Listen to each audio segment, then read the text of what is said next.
To promote overall housing market, all the financial wizards, including depository institutions, investment bankers, insurance companies, pension funds, mutual funds, and other respected members of Wall Street, had a roundtable conference in 1990.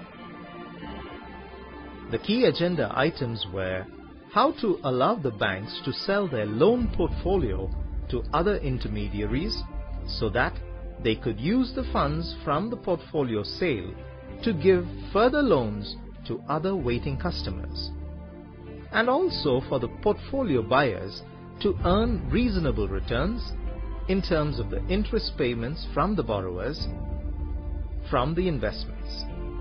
MBS contours were as follows.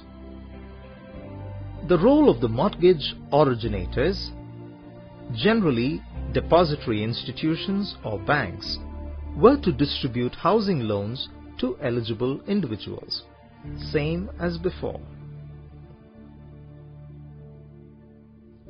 The mortgage originator used to sell its loan portfolio to the investment banker and gets a commission and fees in return.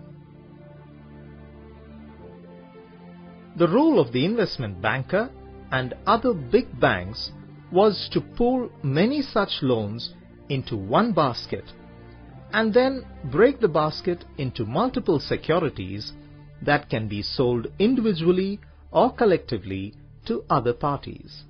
The securities has a fixed value, that is, the value of houses under it, and returns in the form of interest that borrowers use to pay on their house loan.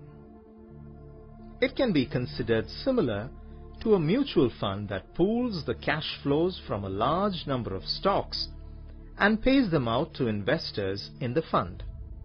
Here, each mortgage can be considered to be an individual stock, and MBS can be thought of as the mutual fund.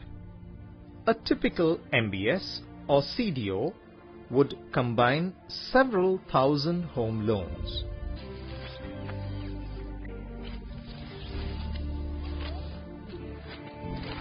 Credit rating agencies' role was to assess the overall risk attached to the product. If the basket has low risk, they were rated high, and if it has a higher risk, then they were rated low.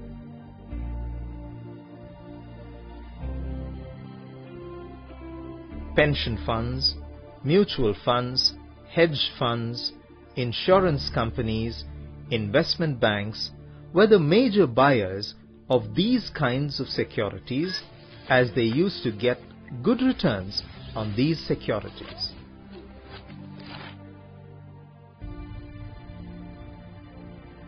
Insurance companies' role was to assess the risk attached to the basket, such as the creditworthiness of underlying borrowers, systematic risk attached with the business, and provide insurance to mitigate that risk.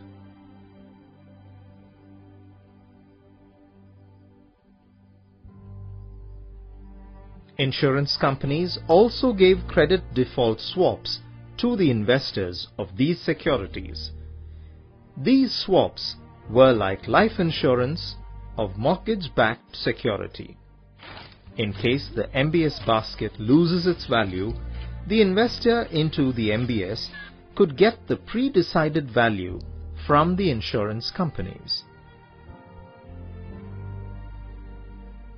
In lieu of providing this guarantee to the MBS investors, the insurance company gets a regular premium from them. Apart from this, insurance companies also used to invest in these securities for higher returns. Sounds interesting. Yes, so far so good. If played judiciously, things are always great. However, do you notice that the chain has become very long now between the borrower and the end investor?